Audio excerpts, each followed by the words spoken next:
යේසුස් වහන්සේගේ නාමයෙන් ආසිරි YouTube බයිබල් විද්‍යාලයේ තවත් පාඩමකටයි අපි පැමිණ සිටින්නේ. මේ පාඩම ප්‍රේරිතයන්ගේ ක්‍රියාපොත. ඉතින් මේ පාඩම නරඹන අපේ YouTube බයිබල් විදුහලේ ශිෂ්‍ය ශිෂ්‍යාවන්ට මගෙන් විශේෂ සුබ පැතුමක්. ඔබ මේ පාඩම හදාරන්න ප්‍රථමයෙන් බයිබල් සමීක්ෂණය, අලුත් ගිවිසුම් සමීක්ෂණය, පරණ ගිවිසුම් සමීක්ෂණය, අවුරුදු 400ක නිහඬ කාලය සහ සුභාරංචි පොත් 4 යන ඒ පාඩම් නිමා කළ තිබිය යුතුයි. එහෙමනම් තමයි ඔබට මේ පාඩම ප්‍රයෝජනවත් වන්නේ, තේරෙන්නේ.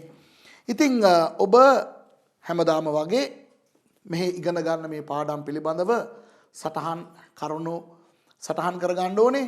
ඒ සටහන් අපිට ඉදිරිපත් කරන්න ඕනේ. මොනතරම් ලස්සනට අලංකාරව කරුණු රාශියක් මම උගන්වන කරුණු විතරයි. බාහිර කරුණු අපිට අවශ්‍ය නැහැ. ඒ කරුණු අන්තර්ගත වෙලා තියනවද යන දේවල් සැලකිල්ලට අපි ගමෙන් ඔබට අපි ලකුණු දෙනවා. හොඳයි, මේ වැඩසටහන නරඹන අනෙකුත් අයවත් මම යේසුස් වහන්සේගේ නාමයෙන් පිළිගන්න කැමැති. දේවගැතිවරුන්, බයිබල් ගුරුවරුන් මේ වැඩසටහන බලනවා ඇති. ඔබට විශේෂ ස්තුතියක්. ඔබ මගේ ඉගැන්වීම අරගෙන, මේ ඉගැන්වීම අරගෙන ඔබට අන් අයට උගන්වන්න පුළුවන්, දේශනා කරන්න පුළුවන්. මේක මගේ ඉගැන්වීමක් කියලා කාටවත් කියන්න අවශ්‍ය නැහැ. මගේ ඉගැන්වීම නෙවෙයි මේවා ශුද්ධාත්මයන් වහන්සේගේ ඉගැන්වීම. ඒ නිසා ඔබට ඒවා පාවිච්චි කරන්න පුළුවන්, අන් අයට ප්‍රයෝජනයක් වන්නට දෙවියන් වහන්සේගේ නාමයට ගෞරවය පැමිණෙන ලෙසට. ඒ වගේම මේ වැඩසටහන නරඹන අනෙකුත් අය නෝ ඔබ දේවගැතිවරුන් නෙවෙයි, ඔබ බයිබල් ගුරුවරුන් නෙවෙයි, අපේ YouTube බයිබල් විදුහලේ ශිෂ්‍ය ශිෂ්‍යාවනුත් නොවේ. සාමාන්‍ය ඇදහිලිවන්තයන් ඔබත් මේ වැඩසටහන නරඹන්න, මේක ප්‍රයෝජනවත් කරගන්න, මේ දේවල් හොඳට අධ්‍යයනය කරමින් මේවා ඔබගේ ජීවිතයට අදාළ කරගන්න, මේකේ කරන්න කියන දේවල් කරන්න දෙවියන් වහන්සේගේ ආශිර්වාදය එමහත්ව ඔබට ලැබේවා. එහෙනම් අපි පාඩම තුලට අපි පිවිසෙමු. හොඳයි, මේ පාඩම එක් පාඩමකින්, ඒ කියන්නේ එක් කොටසකින් ඉවර වෙන්නේ නැහැ. කොටස් රාශියක් තියෙනවා. ඒ නිසා ඔබ හැම කොටසක්ම ඊතා ප්‍රවේශමෙන් මේ පිළියෙලාත්මකව ඔබ අදහාරන්න අවශ්‍යයි. ඔබට ආශිර්වාද ලැබෙන්න ඕන නම්. හොඳේ. ඉතින් අපේ ක්‍රියාපොතට අපි පෙරලා ගමු. සිංහල බයිබලයේ නම දාලා තියෙන්නේ ප්‍රේරිතයන්ගේ ක්‍රියා. කවුද මේ ප්‍රේරිතයන් කියන්නේ? ඇත්තට ඒක ග්‍රීක වචනයකින් කියනවා නම් අපෝස්තලවරු. ඉතින් අපෝස්තලවරු කියන එකත් සිංහල වචනයක්නේ. ඒ අපෝස්තලවරුන්ටමයි ප්‍රේරිතයන් කියලාත් කියන්නේ. හැබැයි ඉතින් අපෝස්තලවරුන්ගේ ක්‍රියා කියලා කියනකොට කොයි අපෝස්තලවරුන්ගේ ක්‍රියාද? අද කාලෙත් අපෝස්තලවරු ඉන්නවනේ. සභාවන් වල ඉන්නවා. ඉතින් සමහර අපෝස්තලවරු පවා මේක නරඹගෙන ඉන්න පුළුවන්. ඉතින් ඒ වගේම අපි සභා ඉතිහාස කාලේ අවුරුදු 2000ක් තිස්සේ බොහෝ අපෝස්තලවරු ඇවිත් ගියා. ඉතින් කොයි අපෝස්තලවරුන්ගේ ක්‍රියාද මේ? මේ යේසුස් වහන්සේගේ ගෝලයන් 12 දෙනෙක් හිටියා නේද? ඒගොල්ලන්ගෙන් එක්කෙනෙක් යූදාස් ඉස්කැරියත් විනාශ වුණානේ. යේසුස් වහන්සේව පාවලා දීලා සිය දිවි නසාගෙන මැරුණා. එතකොට ඉතුරු වුණේ 11 දෙනානේ. ඒ 11 දෙනායි තවත් එක්කෙනෙකුයි එකතුව 12 දෙනෙක් මොනවද කරේ කියන එක තමයි, ඒ අයගේ ක්‍රියා තමයි මේ පොතේ තිබෙන පරිච්ඡේද 28 අන්තර්ගත වෙලා තියෙන්නේ. එතකොට ඕගොල්ලෝ අහන්න පුළුවන්, කවුද ඒ 12 වෙනියා? ඒ 12 වෙනියා කියලා කියනකොට අපි දෙන්නෙක් ගැන කතා කරන්න ඕනේ. ඒ කියන්නේ අපි පස්සේ බලමු මේ ගැන. ක්‍රියා 1 යේසුස් වහන්සේ ස්වර්ගයට ඔසවා ගනු ලැබුවායින් පස්සේ මේ ගෝල පිරිස ජෙරුසලේමට ඇවිත් ඉඳද්දී පේතෘස් නැගිටලා කියනවා, මේ අපි 11 දෙනයිනේ ඉන්නේ. ඉතින් මේක හරියන්නේ නැහැ. අපිත් එක්කම මුල් කාලේ ඉඳන් හිටපු මේ අයගෙන් එක්කෙනෙක් අපි 12 වෙනියා හැටියට පත් කරගන්න ඕනේ කියලා ඒගොල්ලෝ තීරණය කරනවා. දාදු දාලා දෙන්නෙක්ගෙන් එක්කෙනෙක්ව තෝරන්න. යුස්තස් කියන එක්කෙනෙක්වයි මත්තියස් කියන එක්කෙනෙක්වයි ඒගොල්ලෝ තෝරාගෙන ඒගොල්ලෝ දාදු දාලා හිටන් ඒගොල්ලෝ තෝරනවා තේරෙන්නේ කවුද? මත්තියස්. හැබැයි මත්තියස් කියන පුද්ගලයාව අපි 12 වෙනිය හැටියට සලකන්න බෑ. මොකද එයාව යේසුස් වහන්සේ කැඳෙව්වේ නැහැ. මේගොල්ලෝනේ දාදු දාලා තෝරගත්තේ. යේසුස් වහන්සේ කැඳෙව්වේ නැහැ. එතකොට ඕගොල්ලෝ කියන්න පුළුවන් ඉතින් පාස්ටර් ඉතින් ඒගොල්ලෝ යාඥා කරලා දෙවියන් වහන්සේගෙන් මේ අහලානේ දාදු දැම්මේ කියලා. යාඥා කරලා කොළ දෙකක් රෝල් කරලා දාලා එකක් ගන්නකොට අනිවාර්යෙන් කාගේ හරි නමක් එනවනේ. ඉතින් අපි කියන්න බෑනේ ඒක දෙවියන් වහන්සේගේ තීරීමක් කියලා. යේසුස් වහන්සේ මත්තියස්ව කැඳෙව්වේ නෑනේ. එහෙනම් කවුද ඒ 12 වෙනියා? වෙන කවුරුත් නෙවෙයි පවුල්තුමා. ඇයි?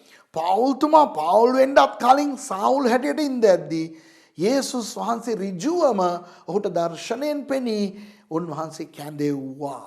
එතකොට අනිත් අර 11 දෙනා හා සමානව යේසුස් වහන්සේගේ ඍජු කැඳවීම ලබාගත් ඒ 12 වෙනියා තමා ප්‍රේරිත වූ පවුල්. ඉතින් මේ පොත අපි හදාරගෙන යද්දී මේ චරිත ගැන කතා කරන අවදියේ අපි ඒ දේවල් විස්තරාත්මකව බලමු. දැනට හොඳට මතක තියාගන්න මේ පොතේ ප්‍රේරිතයන් නොහොත් අපෝස්තලවරු කියලා කියන ලද අය වෙන කවුරුත් නෙවෙයි. යේසුස් වහන්සේගේ ගෝල 12 දෙනායින් අර 11 දෙනායි පාවුල් කියන ප්‍රේරිතවරයයි. ඔවුන්ගේ සහ ඔවුන්ටත් හිටියානේ ගෝලයෝ. අපොලොස් හිටියා, තීතස් හිටියා, තිමොතෙයුස් හිටියා, ලූකස් හිටියා. ඉතින් එවන් අයගෙත් ඒ ක්‍රියාවන්. එතකොට ඒ 12 දෙනාගේ ක්‍රියා මුල් කරගෙන මේ පරිච්ඡේද 28 මේ ක්‍රියාපොත ලියවෙලා තිබෙනවා. ඉතින් මේ පරිච්ඡේද 28 අපිට කොටස් දෙකකට බෙදන්න පුළුවන්. පළවෙනි පරිච්ඡේද 7 අපිට කියන්න පුළුවන් සභාව කොහොමද ජෙරුසලේමේ පටන් ගත්තේ. සභාව ආරම්භුණු දවස පටන් ජෙරුසලේම තුල සභාව ව්‍යාප්ත වූ අන්දම ඒක කොහොමද වර්ධන වුණේ, කවුද නායකත්වයන් දැරුවේ, කවුද දේශනා කරේ, මොන ක්‍රියාවන් සිදු වුණාද. 8 වෙනි පරිච්ඡේදයේ අපි දැක ගන්න පුළුවන් සභාව සමාරියාවට ව්‍යාප්ත වෙනවා. 9 වෙනි පරිච්ඡේදයේ ඉඳන් 28 වෙනි පරිච්ඡේදය වෙනකම් බලනකොට එතනින් කොහොමද සභාව ආසියානු කරේ, අප්‍රිකාවේ, යුරෝපයේ ව්‍යාප්ත වී අන්තිමට රෝමය දක්වා ගියේ කියලා. 28 වෙනි පරිච්ඡේදයට යනකොට සභාව රෝමයට ගිහින් පවුල්තුමා රෝමයටත් ගිහින් අවුරුදු 2ක් උන්නා කියලයි 28 වෙනි පරිච්ඡේදය හමාර වෙන්නේ. ඉතින් ඒකට හේතුව මොනවද දන්නවද මිත්‍රවරුනි? දැන් අපිට යම් භාණ්ඩයක් අපි ප්‍රබල කරන්න ඕන නම්, අපි යම් භාණ්ඩයක් ප්‍රසිද්ධ කරන්න ඕන නම්, අපි යම් භාණ්ඩයක් මුළු ලංකාව තුලම අපි අලෙවි කරන්න ඕන නම් අපේ මූලස්ථානය අගනුවරට ගෙන යා යුතුයි. කොළඹට ගෙන යා යුතුයි. කොහේ හරි ගම්මානක ඉඳගෙන අපි කඩයක් නැත්තම් මේ කොම්පනියක් පටන් අරගෙන මුළු ලංකාව තුලටම ව්‍යාප්ත කරවන්න අමාරුයි. ඉතින් අර රටක අගනුවරට ගියා කියන්නේ ආයේ රටටම ගියා හා සමානයි. එනේ තානාපති කාර්යාලයන් එක රටවල් වල පටන් ගන්නකොට ඒගොල්ලෝ ඒ අගනුවර වලනේ පටන් ගන්නෙ. ඒකට හේතුව අගනුවරට ගියා කියන්නේ මුළු රටටම ගියා තමයි. ඉතින් එවකට මේ ප්‍රේරිතයන්ගේ කාල සමයේ මුළු ලෝකෙම පාලනය කරගෙන උන්නේ රෝමානුවන්. එතකොට රෝමානුවන්ගේ අගනුවර උනේ රෝමය. එතකොට රෝමය කියන්නේ ඒ රෝමානු අධිරාජ්‍ය අගනුවර පමණක් නෙවෙයි, වකට තිබුණු මුළු ලෝකෙම අගනුවර හැටියටයි සැලකුණේ. ඉතින් සභාව කොහොමද ජෙරුසලේමෙන් පටන් අරගෙන ටික වර්ධනය වෙලා ව්‍යාප්ත වෙලා අන්තිමට මුළු ලෝකෙම අගනුවර හැටියට තිබුණු රෝමය දක්වා ගියේ කියන කතන්දරේ තමයි මේ ක්‍රියාපොත. තේරෙනවද? හොඳයි. මේ ක්‍රියාපොත ලිව්වේ කවුද? ලූකස් කියන එක්කෙනා. ඉතින් කවුද මේ ලූක් තුමා? අපි ලූකස්ට සිංහලෙන් ලූක් කියලා කියනවා. ලූක් තුමා කියලා කියනවා. මෙයා අලුත් ගිවිසුමේ පොත් දෙකක් ලියලා තියෙනවා. එකක් ලූක්ගේ සුභාරංචිය, ඊළඟට ක්‍රියාපොත. එතකොට දැන් කවුද මේ ලූක් කියන්නේ? ලූක් කියන්නේ ලූකෝස් එහෙම නැත්නම් ලූකාස් කියන නම ග්‍රීක නමක්. ඔහු ග්‍රීකයෙක්. නමුත් දන්නවද ඒ කාලේ සමහරු යුදෙව්වන් බවට හැරුණා. සමහර යුදෙව්වනුත් අන්‍ය ජාතීන් වුණා. හැබැයි ඉතා දුර්ලභවයි ඒක සිදු වුණේ. නමුත් බොහෝ අන්‍ය ජාතිකයින් යුදෙව්ව බවට පත් වුණා. පරණ ගිවිසුම් කාලෙත් ඒ වගේ වුණා. මතකද අර ඒත්තිවරු කියලා කියන්නේ අපි අර උරියා කියන එක්කෙනාගේ භාර්යාව මේ බාත්ෂේබා. එතකොට උරියා ඒගොල්ලෝ එහෙම ඒත්තිවරු. එතකොට ඒගොල්ලෝ යුදෙව්වන් බවට පත් වුණා, හැරුණා. ඒ වගේම අලුත් ගිවිසුම කාලේ සමහර අන්‍ය ජාතිකයින් යුදෙව්වන් බවට හැරෙනවා. එහෙම හැරෙන එකට ග්‍රීක් භාෂාවේ කියන්නේ ප්‍රොසලීටෝස් කියලා. එහෙම හැරුණ කියනකොට කියන්නේ ප්‍රොසලීටෝස්. තමන්ගේ පුරවැසි භාවය එහෙම නැත්නම් තමන්ගේ ජාතිය වෙනස් කරන්නා කියන එක තමයි ඒකේ තේරුම.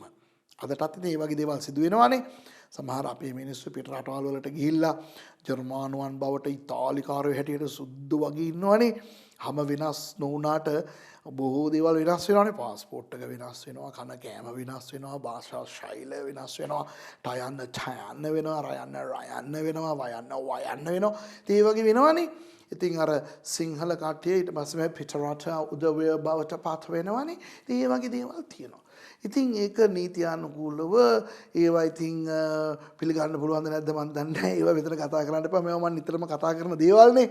ඉතින් අන්‍ය ජාතිකයින් නීතියානුකූලව යුදෙව් බවට පත් වෙනකොට චර්මච්ඡේදනය කරන්න වෙනවා.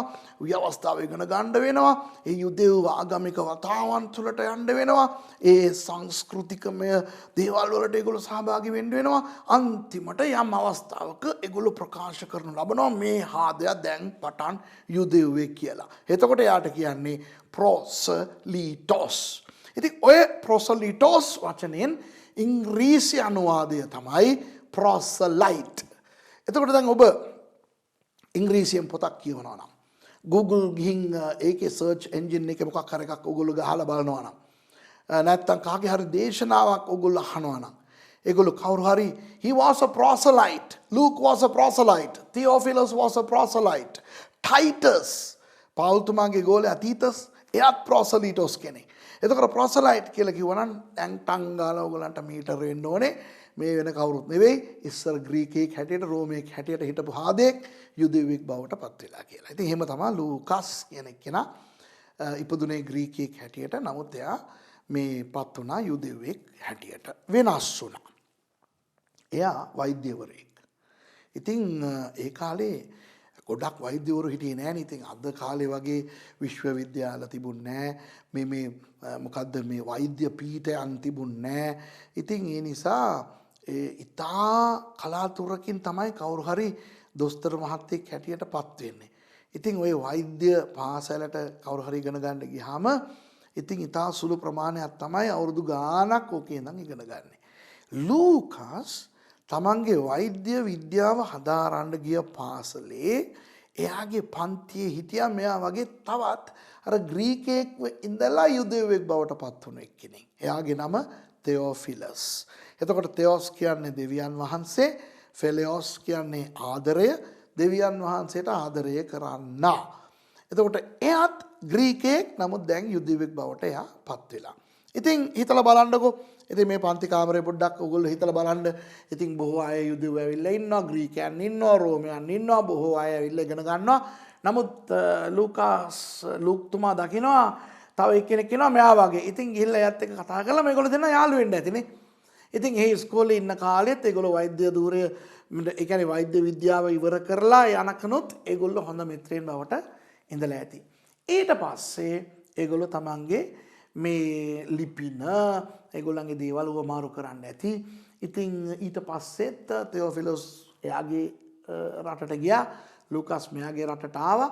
ඊට පස්සෙත් මේගොල්ලෝ ලියුම් වලින් ඒගොල්ලෝ එකිනෙකා සමග සම්බන්ධතාවයක් පවත්වාගෙන ඉන්න ඇති. මේම ඉන්නකොට දවසක් පවුල්තුමාගේ දේශනයකින් ලූක්තුමා ගැලවීම ලැබුවා. දැන් ලූක්තුමා හොඳ බුද්ධිමතෙක්. ඔය පවුල්තුමාගේ ගෝලයෝ ඉන්නවා නේද? ලූක්, තීතස්, ඇපොලොස් මේ තුන් දෙනා මාර උගත් අය. ඒගොල්ලෝ ඉස්සර ග්‍රීක්. ওই තුන් දෙනාම ඇපොලොස්, තීතස්, ලූක් මේගොල්ලෝ නිකං මිනිස්සු නෙවෙයි. ඒගොල්ලෝ දර්ශනවාදීන්. ඔයගොල්ලෝ දන්නවද ලෝකේ දර්ශනවාදීන් හැටියට ප්‍රසිද්ධ වුණේ ග්‍රීකයන්. ග්‍රීක් කියලා කියනකොට ග්‍රීස් කියලා කියනකොට දර්ශනවාදය. ප්ලේටෝ, සෝක්‍රටිස්, ඉතින් ගැලීලියෝ මේ වගේ අය සේරම ග්‍රීක දර්ශනවාදීන්. ඉතින් ග්‍රීකයන් හොඳට හිතන හොඳ මොළකාරයෝ. ඉතින් ඒ වගේ පසුබිමකින් ආපු තුන්දෙනෙක් තමයි මේ ඇපොලොස්, ටීටස්, ලූක් කියන අය. ඉතින් මේගොල්ලෝ ගැලවීමට එන්නේ නැහැ පේත්‍රුස් වගේ කෙනෙක්ගේ දේශනාවක් අහලා. නිකන් මේ හාස්කම් දැකලා, මේ ප්‍රාතිහාර දැකලා, නැත්තම් ආකර්ශනීය දේශනා දැකලා අර නිකන් අර සද්දේ දාලා දේශනා කරලා අර දෙවියන් වහන්සේ ජීවමානයි කියනකොට හලෙලූයා එහෙම කියන જાතියේ බඩු නෙවෙයි මේ තුන් දෙනා. මේගොල්ලෝ හිතනවා, මේගොල්ලෝ බලනවා මූ කවුද මේක කතා කරන්න, මූට මොන මේ තනතුරක් තියෙනවද, මූට මොන අත්දැකීමක් තියෙනවද, මූට මොන අධ්‍යාපනයක් තියෙනවද, තෝරලා බේරලා එහෙම තමයි මේගොල්ලෝ මේ අහන්නේ. දැන් මේ තුන් දෙනා ඒගොල්ලන්ගේ ග්‍රීක අනන්‍යතාවයත් අතහැරලා යුදෙව් බවට පත් වෙලා හිටියා කියන්නේ සාමාන්‍ය යුදෙව්වෙකුට වඩා මේගොල්ලෝ යුදෙව් ආගමයි ව්‍යවස්ථාවයි ඉගෙනගෙන ඇති. තේරෙනවද මං කියන්නේ ඕගොල්ලන්ට? පොඩ්ඩක් කල්පනා කරලා බලන්න. කියන්නේ ග්‍රීක් මේ දර්ශනවාදීන්, ග්‍රීක් මොළකාරයෝ, ඒගොල්ලෝ යුදෙව්වන් බවට හැරුණා කියන්නේ ඒගොල්ලන්ගේ ග්‍රීක් තත්ත්වය, පුරවැසිභාවය සේරම අතහැරියා. එහෙම අතරින්න තරම් මොන තරම් දුරට ඒගොල්ලෝ ඒක ගවේෂණ කරලා ඇතිද? මොකටද අතහැරියේ? යුදෙව්වන් වෙන්න. එහෙමනම් යුදෙව් ආගම මොන තරම් ගැඹුරෙන් මේගොල්ලෝ අධ්‍යයනය කරලා ඇතිද? ඒකට ආකර්ෂණ වෙලා එහෙමම යුදෙව් බවට හැරෙන්න. මේ වගේ අය ලූක්ලා වගේ, අපොලොස්ලා වගේ, මේ තීතස්ලා වගේ අය නිකන් මේ සල්ලි වලට නැත්තම් ගෑණියෙක් ගන්න, නැත්තම් මේ කක්කුසියක් හදාගන්න, ගෙදරට වහලක් දාගන්න ආගම් මාරු කරන ඩයල් නෙවෙයි. මෙවුන් ආගමක් මාරු කරගෙන, පුරවැසිභාවය මාරු කරගෙන, අනන්‍යතාවය මාරු කරගෙන යුදෙව් බවට පත් වෙනවා කියන්නේ මුන් යුදෙව් ආගම මේ දිය කරලා බීලා ඇති යුදෙව්වන්ට වඩා. ඒ වගේ එකෙකුට ගිහිල්ලා යේසුස් වහන්සේ ගැන දේශනා කරනවා නම්, මේ තුන් දෙනා යේසුස් වහන්සේව පිළිගන්න නම් මොන වගේ මිනිස්සෙක්ගේ දේශනාවක් මේගොල්ලෝ අහලා ඇද්ද?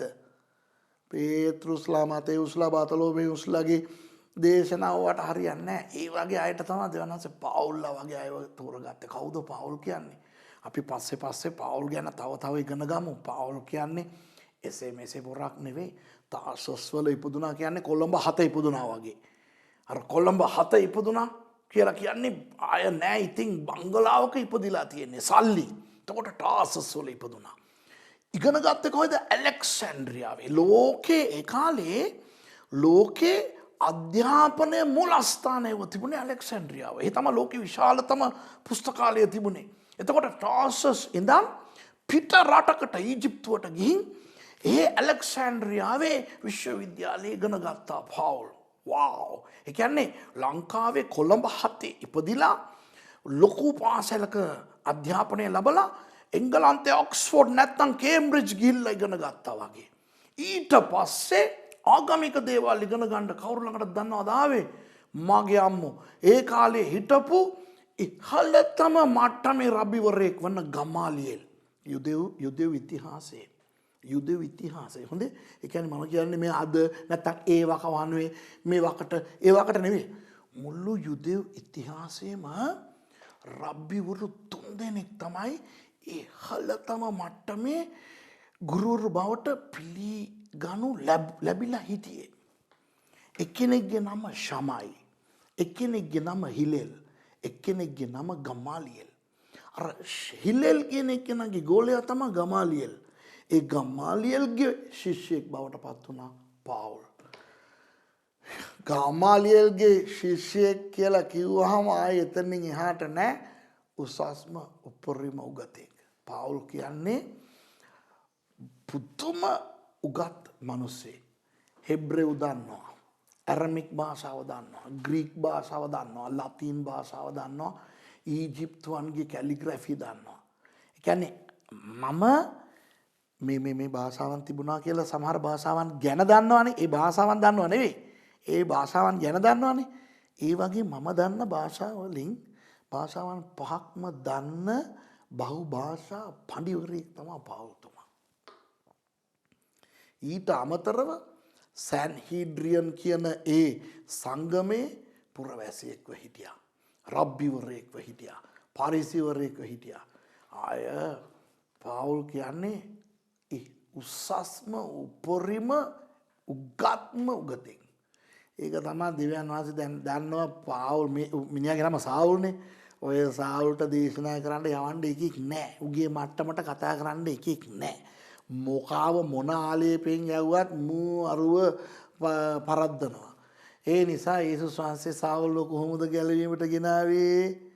කෙලින්ම යේසුස් වහන්සේම ආවා ඒ මිනිස්යාව හම්බෙන්න. අර ආස්පයා පිට නැගලා දමස්කස් යනකොට මග ආලෝකයක් වගේ ඇවිල්ලා මිනිහා අරකින් වැටිලා ආස්පයාගෙන් වැටිලා ඊට පස්සේ යේසුස් වහන්සේම කතා කරලා ඇයි අකෝතෝ මට වද දෙන්නේ කියලා. ස්වාමීන් වහන්සේ කවුද? උඹ පීඩා කරන යේසුස් වහන්සේ මම උඹ මේ කටු ගහට පයින් ගහනව නවත්තපන් ඒක උඹට හරියන්නේ නැහැ කියලා පොඩි මේ අවවාදයක් දීලා ගියේම ඉල්ලලා තමයි යේසුස් වහන්සේ මාවල්ව ගැලවීමට ගෙනාවේ. ඒක එතනට යනකොට අපි බලමු යේසුස් වහන්සේ මාර ගේමක් ඉල්ලලා එහෙම තමයි මුව අන්ධ කරලා ඒ කියන්නේ මුව අස්පයාගෙන් වැට්ටුවා. උගේ තාරුණ්‍යයට අභියෝගයක් නේද? ඒ කියන්නේ මාර තරුණ එඩිතර නිකන් අවම පුරුෂයෙක් වගේ පොරක්නේ මේ පස්සේ මං කියලා දෙන්න මිනිහා මොන වගේ මේ වැඩ කරපු මිනිස්සෙක්ද කියලා. අස්පයාගෙන් වැටුණා කියන්නේ ඒක වස නෝන්ඩියක් හරිද? නෝන්ඩි කරවුව වටලා හිටන් අඩෝ උඹ මට පීඩා කරනවා තොපි දන්නව කාටද පීඩා කරන්න කියලා ආසෙන් ශබ්දයක් දීලා මෝ බය කෙරෙව්වා. අස්පයාගෙන් වැටුවා. වැටිච්ච කව බය කෙරුවා. කවුද ස්වාමිනේ කියලා අහන තරමටපත් කරලා උඹ පීඩා කරන්න හදන යේසුස් මම උයි කියලා කියනවා. දැන් දෙනවා අර ගමේ ටයිප් එකේ මේ මොක අනතුරු ඇඟවීමක් දෙනවා. මේ කටු ගහට පයින් ගහන්න හදන්න එපා හරිද නරියා. එහෙම කියලා කියනවා. ඒක උඹට ලේසි වැඩක් නෙවෙයි කියලා. අයියෝ ඊට පස්සේ ඌ අන්ධ කරා. අයියෝ මට මොනවද පේන්නේ නැහනේ.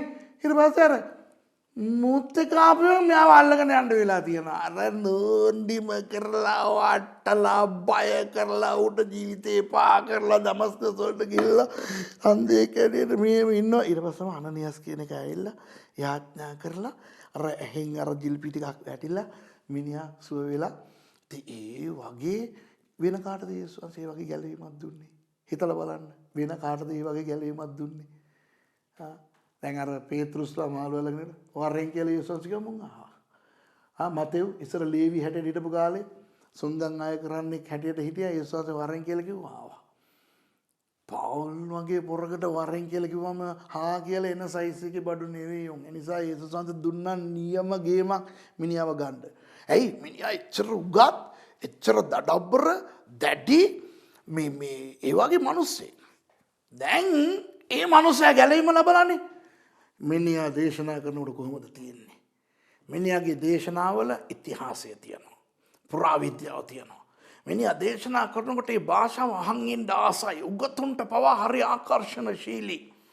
එතකොට මේ ඒකට ආකර්ෂණ වෙලා තමයි ලූක්, අපොලොස්, තීතස් වගේ කට්ටිය යගේ දේශනා ඇහුවේ.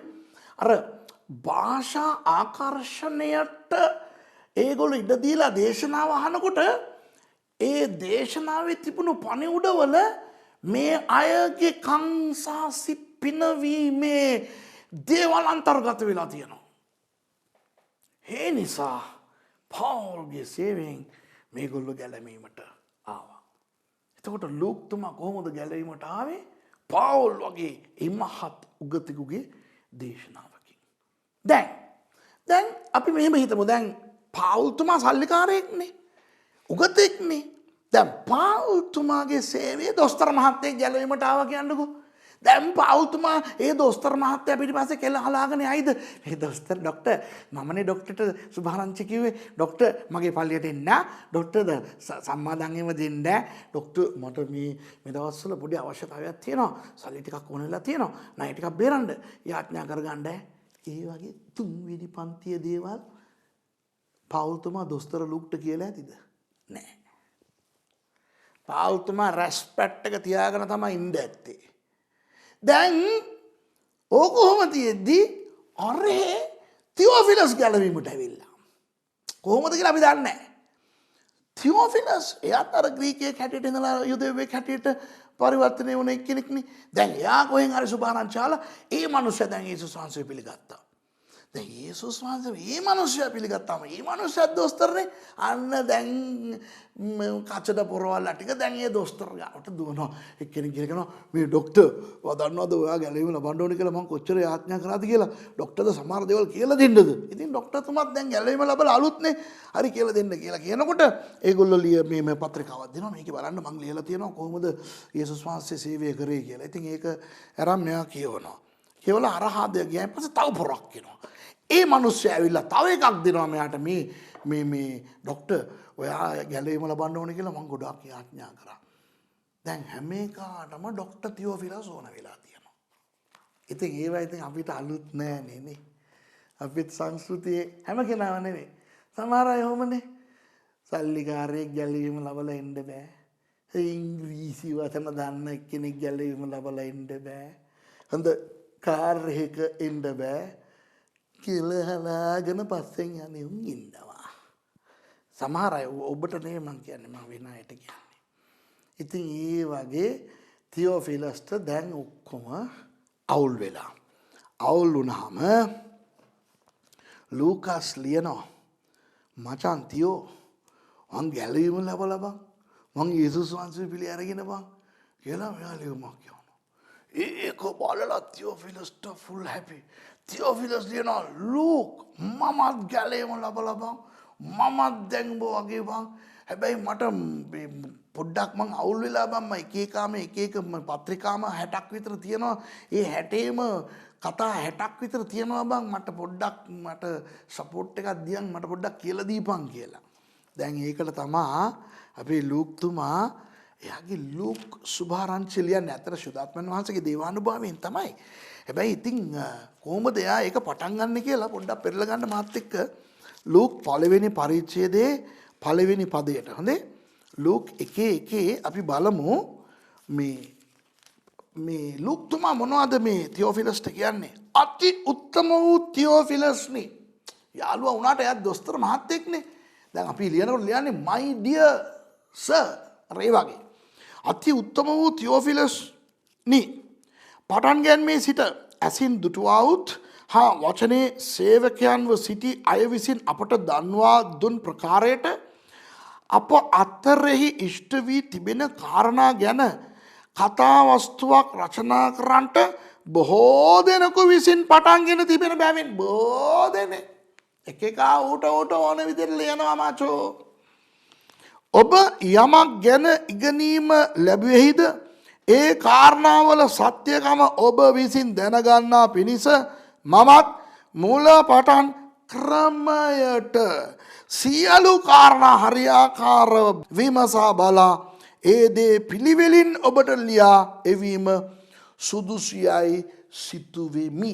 ඔන්නෝක තමයි ලූක් පොතේ පරමාර්ථය. තියෝෆිලස් ඔයා හරි දේ දැනගන්න ඕනේ. ඔය එක එක ලියන ඒවා කියවන්න එපා. දැන් මං කවුද කියලා ඔයා දන්නවා. මම නිකන් කියන්නේ මම ඔක්කොම විමසලා බලලානේ මම ලියන්නේ. ඉතින් මම මේක ලියලා දෙන්නම්. ඒ අනුව ඔයා දෙවියන් වහන්සේ තුල මේ දේවල් ඉගෙන ගන්න කියලා ලියනවා. ලූක් පොත යේසුස් වහන්සේගේ ඉපදීම සිට උන්වහන්සේ ස්වර්ගස්ත වෙන ඒ අවස්ථාව දක්වා වූ දේවල් සටහන් කරලා තියෙනවා ලූක් පොතේ. දැන් ක්‍රියාපොත කියන්නේ ලූක් පොත ඉවර කරන තැන ඉඳන් ඉතිරි ගමන. ඉතිරි ටික. දැන් අපි බලමු මොනවද කොහොමද මෙයා පටන් ගන්න කියලා. මේක ලියපු කාලෙත් පොඩ්ඩක් මතක තියාගමු. අපි ක්‍රිස්තු වර්ෂ 60 සිට 62 දක්වා වූ ඒ අවුරුදු දෙකේ පරාසය තුලයි මේ ලූක් තුමා ක්‍රියාපොත ලියන්නේ. දැන් ඒ වෙනකොට පවුල්ව මැරිලා ඉවරයි. පවුල්ව මේ නීරෝ රජතුමා බෙල්ල කපලා මරලා ඉවරයි. නමුත් ක්‍රියාපොතේ ඕවා කියලා නැහැ. ක්‍රියාපොත ලූක්තුමා ඉවර කරන්නේ පවුල්තුමා රෝමයට ගිහින් අවුරුදු දෙකක් හිටියනේ. අන්න ඒ එතනින් ඉවර කරන්නේ. ඉතින් පවුල්තුමාගේ මිෂනාරි ගමන් 3ක් ක්‍රියාපොතේ අන්තර්ගත වෙලා තියෙනවා. ඒවා අපි පස්සේ ඉගෙන ගමු පිළිවෙලට. ඉතින් දැන් මෙයා පටන් ගන්නෙ කොතනද? ලූක් පොත මෙයා ඉවර කරන එතන ඉඳන් මෙයා පටන් ගන්නවා. ඉතින් අපි පළවෙනි පදේ ඉඳන් පොඩ්ඩක් බලමු. ඔන්න ක්‍රියා 1:1. එම්බා තෙෝෆිලස්නි, යේසුස් වහන්සේ තමන් විසින් තෝරාගත් ප්‍රේරිතයන්ට ශුද්ධාත්මය කරන කොටගෙන අනදුන් පසු ඔසවා ගනු ලැබූ දවස දක්වා උන්වහන්සේ විසින් කරන්ටත් උගන්වන්ටත් පටන්ගත් සියල්ල ගැන ප්‍රථම පොත සම්පාදනය කෙලෙමි. අර කලින් පොත ගැන ලූක් සුභාරංචි පොත ගැන කියනවා. දැන් එතන ඉඳන් මෙයා පටන් ගන්නවා. තුන්වෙනි පදේ කියනවා උන්වහන්සේ වදවින්ද පසු, කියන්නේ උන්වහන්සේ කුරුසියේ මැරලා නැවත නැගිට්ටයින් පසු 40 දවසක් අතරතුරේ ඔවුන්ට පෙනෙමින්ද දෙවියන් වහන්සේගේ රාජ්‍ය ගැන කාරණා කියමින්ද බොහෝ ඔප්පු සාක්ෂි වලින් තමන්ම ජීවමානව ඔවුන්ට ප්‍රකාශ වූසේක. ඉතින් ඒක කියනකොට ඔයගොල්ලෝ හිතන්න එපා යේසුස් වහන්සේ අර දින 40 තුල නිතරම වගේ නැත්තම් හැමදාම වගේ මේ උන්වහන්සේ ගෝලෙන්ට පෙනී හිටියා කියලා නෑ. අපි දන්නවා උන්වහන්සේ මලවුන්ගෙන් නැගිට්ටදා උන්වහන්සේ ආයට දර්ශනය දුන්නා. නමුත් ඊට පස්සේ දවස් 8කට පස්සේ තමයි ඒ අයව හම්බුනේ. තුන්වෙනි අවස්ථාව යොහන් 21 කියලා තියෙනවා. ගලිලේ මුහුදු වෙරළේ අර පේතෘස්ලට යේසුස් වහන්සේ දර්ශනය දුන්නා. ඉතින් අර විටින් විට තමයි අවුරුදු නෙවෙයි ඒ දවස් 40 තුල විටින් විට උන්වහන්සේ ගෝලෙන්ට තමන්ව ප්‍රකාශ කළා. ඒක මතක තියාගමු. හොඳේ. ඉතින් දැන් මොකද්ද මෙතන කියන්නේ 4 වෙනි පදය? උන්වහන්සේ ඔවුන් සමග රැස් වී ඔවුන්ට ආඥා කරමින් යෙරුසලේමින් අහක්ව නොගොස් නුඹලාට මාගෙන් ඇසු පියාණන් වහන්සේගේ පොරොන්දුව බලා සිටපල්ලා. මොකද උන්වහන්සේ අර අවුරුදු 3 සේවා කාලේ උන්වහන්සේ ගෝලෙන්ට ඉගැන්නුවා මම යන්න ඕනේ. මම ගියා නම් සැනසුම්කාරයා ඒවි. කවුද සැනසුම්කාරයානෝ? පැරාක්ලිටොස් කියලා ග්‍රීක භාෂාවෙන් කියනවා. ඒ කියන්නේ සැනසුම්කාරයානෝ කියන්නේ ශුද්ධාත්මයාණන් වහන්සේට. ඉතින් යේසුස් වහන්සේ මෙහෙදී ගහලා පිඹලා ගෝලයින්ට කිව්වා ශුද්ධාත්මය ලබා ගන්න කියලා. ඒ කියන්නේ මේ අය ශුද්ධාත්මයන් වහන්සේව ලබාගෙන ඉන්නේ. ඉතින් අර යේසුස් වහන්සේ මේ අයට පිඹලා ශුද්ධාත්මයාණන් වහන්සේව ලබා ගන්න කිව්වයින් පස්සේ ශුද්ධාත්මයන් වහන්සේ මේගොල්ලන්ගෙන් අහක්ව ගියේ නෑනේ. ඒතර මේ අය තුල ශුද්ධාත්මයන් වහන්සේ ඉන්නවා. ඒ නමුත් දැන් යේසුස් වහන්සේ තව කතාවක් කියනවා. මොකක්ද ඒ කතාව? අර කලින් මං කියපු පොරොන්දුව ඉෂ්ට වෙනකන් ජෙරුසලෙමෙන් යන්න එපා. මොකද මේ සිද්ධිය සිදු වෙන්නේ කොතනද කියලා පස්සේ මං කියන්නම්. හැබැයි ජෙරුසලෙමේනේ. ජෙරුසලෙමේ කොතනද කියලා මං පස්සේ කියලා දෙන්නම්. ජෙරුසලෙමෙන් යන්න එපා කියලා මේ අයිට කියනවා. මොකද මේගොල්ලෝ බොහෝ බහුතරයක් ආවේ ගලිලේ වලින්නේ. ඒතර මේගොල්ලෝ ගලිලේ වලට යයිනේ. ඒ නිසා යන්න එපා. පොරොන්දුව ඉෂ්ට වෙනකන් ඉන්න කිව්වා. ඒකෝට දැන් මේගොල්ලෝ හිතලා ඇති. එහෙම කියනකොට මේගොල්ලෝ හිතලා ඇති කලින් අපිට මේ පොරොන්දුව කියලා උන්වහන්සේ ඉගැන්වුවේ ශුද්ධාත්මයන් වහන්සේ ගැන. ඉතින් ශුද්ධාත්මයන් වහන්සේ අපි තුල ඉන්නවානේ. උන්වහන්සේනේ කියලා පිඹලා අපිට ශුද්ධාත්මයන් වහන්සේව දුන්නේ. ඉතින් පොරොන්දුව ඉෂ්ට වුණානේ. ශුද්ධාත්මයන් වහන්සේ අපිට ලැබුණානේ. ඉතින් දැන් මොකද ලැබෙනකන් ඉන්න කියලා කියන්නේ කියලා ඒගොල්ලෝ හිතන්න තිබ්බා. දැන් එහෙමනේ බොහෝ ක්‍රිස්තියානි අය හිතන්නේ. දැන් බොහෝ අය මගෙන් අහනවා පාස්ටර් මං ගැලේම ලැබලා අවුරුදු ගාණක් වෙනවා. අන්තර ශුද්ධාත්ම වහන්සේ ඉන්නවද නැද්ද කියලා මං දන්නේ නැහැ කියලා. ඒත් මං අහනවා ඇයි දන්නේ නැත්තේ කියලා. මේ ගිය ඉරිදා සිස්ටර් කෙනෙක් ඩුබායි වලින් ආපු සිස්ටර් කෙනෙක් මාව හම්බෙන්න අපේ පල්ලියට ආවා. ඒ සිස්ටර් මට කිව්වා පාස්ටර් අවුරුදු එකමාරක් මං ගැලවීම ලැබලා මට හරි ආසයි සුදාත්ම වහන්සේව ලබා ගන්න. එතකොට මං කිව්වා මං ඇහුවා ඔයා තුල සුදාත්ම වහන්සේ නැද්ද කියලා. නෑ පාස්ටර් කිව්වා. මං කිව්වා ඇයි කියලා. මොකද මං අන්‍ය භාෂාව කතා කරන්නේ නැහැ නේ කියලා කිව්වා. මං කිව්වා අන්‍ය භාෂාව විනයි. මේ පාඩමේ මම දෙවෙනි පරිච්ඡේදයට යනකොට ඒ ගැන කියලා දෙන්නම්. මොකද ඒ සිස්ටර් මං කිව්වා සුදාත්ම වහන්සේ අපි තුල ඉන්නවා. අපි තුල උන්වහන්සේ ඉන්නවා. අන්‍ය භාෂාව කතා කරන එක වෙනම කතන්දරයක්. ඒක වෙනයි. හැබැයි සුදාත්ම වහන්සේ ක්‍රිස්තියානි අය තුල ඉන්නවා. දැන් මේ වැඩසටහන බලන කවුරු හරි ඔගොල්ලෝ කිව්වනම් ඔගොල්ලෝ ගැලවීම ලැබලා ඉන්නේ කියලා ඔගොල්ලෝ තුල සුදාත්ම වහන්සේ ඉන්නවා. අන්‍ය භාෂාව කතා කරන්නේ නැද්ද? ඒක වෙනම කතාවක්. ඒක පස්සේ කියලා දෙන්නම්. මේතන මේ මිනිස්සු හිතන්න පුළුවන් උන්වහන්සේ පිඹලා සුදාත්මය ලබා ගන්න කියලා කියනකොට අපි එතකොට ලබා ගත්තේ නැද්ද? අපි ලබා ගත්තනේ. අපි ඒ බලයෙන් ගිහිල්ලා යක්කු දුරු කරා. අපි අනාගත වාක්‍ය කිව්වා. රෝගීන් සුව කරා. අපි බොහෝ දේවල් කරා. ඉතින් දැන් ආපහු සැරයක් කියනවා ජෙරුසලෙමින් යන්න එපා අර පොරොන්දුව ඉෂ්ට වෙනකන් කියලා. හිතලා ඇතිනේ. හැබැයි පස්වෙනි පදය ඒකට අර්ථය අපිට ලබා දෙනවා. යේසුස් වහන්සේ මෙතෙක් එලිදරව් නොකරපු සංකල්පයක් පස්වෙනි පදයේ එලිදරව් කරන. මොකක්ද? මක්නිසාද යොහන් වතුරෙන් බවතිස්ම කළේය. නමුත් නුඹලා මේ ඉන්න නොබෝ දවසක් ගිය පසු ශුද්ධාත්මයෙන් බවතිස්ම කරනු ලබන්නහු යයි කීසේක. අන්න කතාව. ශුද්ධාත්ම බවතිස්මය. බවතිස්මය කියන්නේ සිංහල වචනයක් නෙවෙයි. කොහෙන්ද ආවේ? ග්‍රීක වලින් ආවේ. බැප්ටිසෝ. බැප්ටිසෝ කියන එක ඉංග්‍රීසියෙන් බැප්ටිසම් කියලා ආවා. අර බැප්ටිසම් කියන එක සිංහල විදිහට බවතිස්මය කියලා ගෙනාවා. බවතිස්මය කියන්නේ සිංහල වචනයක් නොවේ. හොඳයි. එතකොට බැප්ටිසෝ කියන්නේ මොකද්ද? වතුර අරගත්තා. ඒ වතුර තුලට යමක් දැමීම තමයි බැප්ටිසෝ කියන්නේ. ඔකට ඉංග්‍රීසි වචනයක් තියෙනවා ඉමර්ෂන් කියලා. දැන් අපි දෙන ඔය ග්‍රීක වචන ඉංග්‍රීසි වචන ඕවා අපි ඔය තිරේ දාලා පෙන්නනවා ඔයගොල්ලන්ගේ පහසුව සඳහා. ඉතින් කරුණු සටහන් කරගන්න අය ඕවා අපිට ලියලා පෙන්නන්න ඕනේ. ඕවා ඔයගොල්ලෝ ලියා ගත්තා කියලා. හොඳේ. ඉතින් ඕවා කටපාඩමින් කියා ගන්න ඕනේ. වතුර තුලට යමක් දැමීම තමයි බැප්ටිසෝ. එහෙමනම් බවතිස්මය කියන්නේ වතුර තුලට යමක් දැමීම.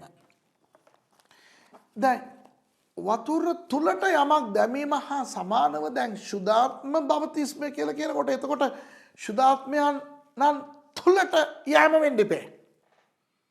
ශුද්ධාත්ම බවතිස්මය කියන්නේ ශුද්ධාත්මයන් වහන්සේ තුලට පිවිසෙන එක. දැන් ඉවෙන්ට් සංකල්පයක් මේකට ප්‍රථමයෙන් පෙර යේසුස් වහන්සේ උගන්වලා තිබුණේ නැහැ. උන්වහන්සේ උගන්වලා තිබුණේ ශුද්ධාත්මය ලබා ගන්න. ශුද්ධාත්මයෙන් පිරෙන්න. ඒව තමයි. දැන් බලන්න දැන් මේ වීදුරුවේ තියෙන වතුර. අපි හිතමු මේක ගඟකින් ගත්ත වතුර කියලා. ගඟේ මොනතරම් ජල ප්‍රවාහයක් තියනවද? හැබැයි ඒකෙන් පොඩ්ඩයි මේ වීදුරුව තුල තියෙන්නේ. එතකොට මේකේ තියෙන වතුර මට බොන්න පුළුවන්. බොනකොට ඒ ගඟේ දිය මා තුලට යනවා. කොච්චරක් යනවද? ඇබිත්තයි යන්නේ. හැබැයි මම ඒ ජලය තුලට පැනලා පීනන්න ගත්තොත් මම ඒ ගඟ තුලට මම පැන්නොත් ඒ මුළු ගඟම මා වට කර තිබෙනවා. අන්න ඒ සංකල්පය තමයි එකේ පහේ යේසුස් වහන්සේ උගන්වන්නේ. මෙතෙක් මාගේ ගෝලයිනි ඔබ තුල ශුද්ධාත්මයන් වහන්සේ හිටියා. හැබැයි නොබෝදාකින් ඔබ ශුද්ධාත්මයන් තුලට පිවිසෙන්න යනවා. කියන්නේ ඔබ ශුද්ධාත්මයන් වහන්සේ තුලට යනවා කියන්නේ ශුද්ධාත්මයන් වහන්සේ ඔබව වසා ගන්නවා. ඒක තමයි ආලේපය. 133 වෙනි ගීතාවලියේ දාවිද රජතුමා ලස්සන ගීතිකාවක් ගායනා කරනවා. පද 3යි. සහෝදරයන් එකමුතුව වෙසෙන දේ කෙතරම් මනහරද. එය ආරෝන්ගේ සිරස මත වැගුරුණා වූ ඔහුගේ රැවුලදිගේ ඔහුගේ වස්ත්‍රය මතට වැගිරෙන්නා වූ ආලේප තෛලයට සමානය. ආලේපය කියන්නේ ඇතුළට යන එකක් නෙවෙයි. එළියට වක් කරන එකක්. ඒ තෙල් හිසට වත් කරනු ලබනවා. ඒක තමයි ආලේපය. ඉතින් අපේ අය සමහර වෙලාවට ඒගොල්ලෝ මේවා දන්නේ නැතුව ආලේපෙන් පිරෙන්න කියනවා. සමහර සුද්ධෝ දේශනා කරන අහලා තියනවාද? Be filled with the anointing. Let the anointing fill you. පිස්සු. තෛලය ඔළුවට දාන්න ඕන එකෙන් කොහොමද හලෝ පුරවගන්නේ? කොලෙස්ටරෝල් හැදෙනවානේ. අපි නිකන් තෙල් ටිකක් දාලා අලබ බැදලා කාපුවාම කොලෙස්ටරෝල් වැඩි වෙනවා. මාළු බැදලා කාපුවාම කොලෙස්ටරෝල් වැඩි වෙනවා. දොස්තර මහත්තයා කියනවා තෙල් කන්න එපා කියලා. කන්න එපා කියන තෙල් බිව්වම මොනවද වෙන්නේ අපිට? පිස්සු. තෙල් බොන්න බෑ. තෙල් වක් කරන්න ඕනේ. ආලිපි කියන්නේ පිටතට වැගිරීම. ඇතුළට යන්නේ ඒක නෙවෙයි. ඒක හොඳට තේරුම් ගන්න. ඉතින් මේ පාස්ටර්ලා සමහර වෙලාවට ඕකේ වෙනස තේරෙන්නේ නැතුවයි කතා කරන්නේ. මම ඒගොල්ලන්ට දොස් කියනවා නෙවෙයි. සමහර ඒවා අපිට තේරෙනවා අඩුයි. You cannot be filled with the anointing. ආලේපයෙන් පිරෙන්න බෑ. ආලේපය වැගිරෙන්න ඕනේ. අපි ආලේපය තුලට යන්න ඕනේ. ආලේපය අපේ ඇතුළට යන්න බෑ. සාමුවෙල් තෙල් ගෙනල්ලා සාවුල්ගේ ඔළුවට වත් කරා. දාවිද්ගේ ඔළුවට වත් කරා. මෝසෙස් ආරෝන්ගේ ඔළුවට ආරෝන්ගේ පුතු දෙන්නගේ ඔළුවට වත් කරලා ආලේපය කියන්නේ පිටතට එන දෙයක්. දැන් ඔක ඔය පස්වෙනි පදේ කියන එක කොහෙද ඉෂ්ට උනේ දන්නවද? ක්‍රියා දෙකේ. ඒක අපි ඊළඟ පාඩමේ අපි බලමු. දැන් බලන්න 8 වෙනි පදේ පොඩ්ඩක් බලමු. 8 වෙනි පදේ කියනවා නමුත් ශුද්ධාත්මයන්න් වහන්සේ නුඹලා කෙරෙහි පැමිණි කල නුඹලා බලය ලබන්නහුය. නුඹලා කෙරෙහි. දැන් සිංහල පැරණි අනුවාදය තමයි මම ආස. මේ ඒක තමයි මම කියවන්නේ. ඉතින් බොහෝ අය මගෙන් අහනවා පාස්ටර් මොන අනුවාදයේද අපි පාවිච්චි කරන්න ඕන කියලා. මම ඔයගලන්ට කියන්නේ අපේ අර පරණ සිංහල අනුවාදයම පාවිච්චි කරා නම් අපිට ඇඟට සනීපයි. ඔය අලුත් අනුවාදය කියලා එනේ ඒවායේ සමහර වෙලාවට මේ බොහෝ වැරදි දේවල් තියෙන අලුත් අනුවාදයක් තියෙනවද ඔයගලන්ගේ අතේ? නෑ නේ. ඒකේ කොහොම තියෙනවද මන් දන්නේ නෑ.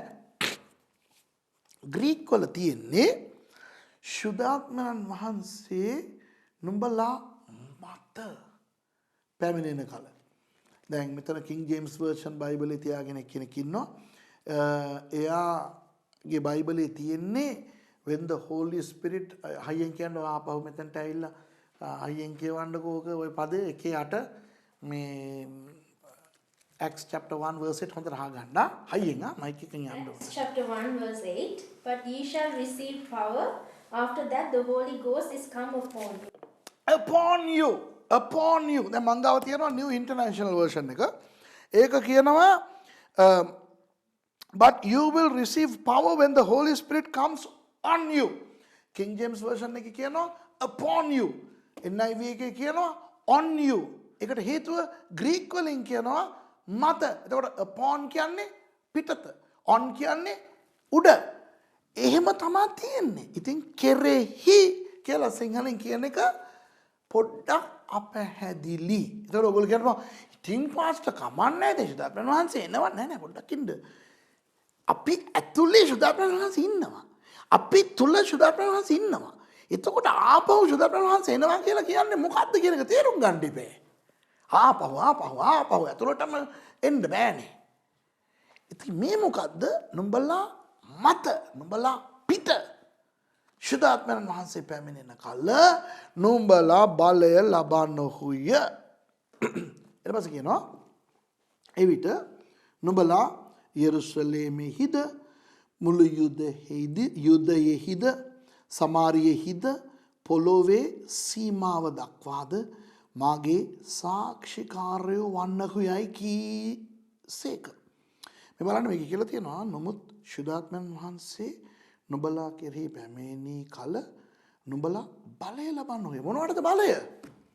අහගන්න හොඳට අහගන්න යක්කු දුරු කරන බලය නෙවෙයි.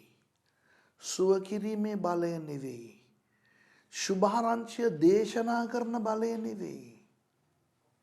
බයිබල් උගන්වන බලය නෙවෙයි. මොනවද මේ බලය? අනික එඩිටරව ගිහිල්ලා වැඩ කරන බලය නෙවෙයි. ඒ බලය කලින් තිබුණ අයටයි මේ කතා කරන්නේ. මේක අහන් ඉන්නේ කවුද? පේත්‍රුස්ලා, මතෙවුස්ලා, තෝමස්ලා, යාකෝබ්ලා, නිකෝදේමස්ලා, කොර්නෙලියු නෙවෙයි. මේ නිකෝදේමස්ලා, මේ තදායුස්, මේ කියන්නේ යේසුස් වහන්සේගේ ගෝල පිරිස අහන් ඉන්නේ. මේගොල්ලන්ට යේසුස් වහන්සේ ගාලා පිඹලා බලය දුන්නා ගින් යක්ෂයන් දුරු කරන්න. මේගොල්ලෝ ගිහිල්ලා යක්ෂයන් දුරු කරා. රෝගීන් සුව කරා. සුභාරංචිය දේශනා කරා. උඹලා දන්නවද? ඉස්සලා පසුම්බි මොනවත් ගෙනියන්න එපා. සෙරප්පු අමතරව දාගෙන යන්න එපා. තවත් ඇඳුම් කට්ටලයක් ගෙනියන්න එපා කියලා යුදෙව්වන් අතරට මේ යේසුස් වහන්සේ ඇරියා. මේගොල්ලෝ ගිහින් ඇවිල්ලා ලොකු සාක්ෂි කිව්වා. යක්කු දුවනවා, රෝගීන් සුව වෙනවා කියලා. ඊට පස්සේ කියනවා දැන් පසුම්බි අරගනින්න. දැන් උඹලා සෙරප්පු ජෝඩුවක් එක්ස්ට්‍රා අරගනින්න අමතරව. ඇඳුම් අමතරව අරගනින්න. ඵලයන් අන්‍ය ජාතීන් වෙතට ඵලයන් ගිහින් සුභාරංචිය දේශනා කරපන්. මේ අය ගියා දේශනා කරා.